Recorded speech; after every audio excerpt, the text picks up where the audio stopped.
देखो वीरे ਅਸੀਂ ਮਕਲੋੜਗੰਜ ਆਏ ਹੋਏ ਸੀ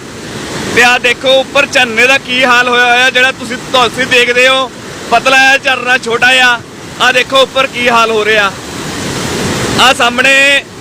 ਆਪਣੇ ਬਾਈ ਹੁਣੇ ਫਸੇ ਹੋਏ ਆ ਮੈਂ ਤੁਹਾਨੂੰ ਦਿਖਾਣਾ ਆ ਬਾਈ ਹੁਣਾਂ ਦਾ ਕੋਈ ਠਿਕਾਣਾ ਨਹੀਂ ਆਣ ਦਾ ਕਿਵੇਂ ਆਊਗਾ ਕਿਵੇਂ ਨਹੀਂ ਇਸ ਕਰਕੇ ਬਾਰਿਸ਼ਾਂ ਦਾ ਟਾਈਮ ਆ ਤੁਸੀਂ ਨਾ ਆਇਓ ਹਿਮਾਚਲ ਵੱਲ ਆਉਂਦੇ ਹੋ ठीक है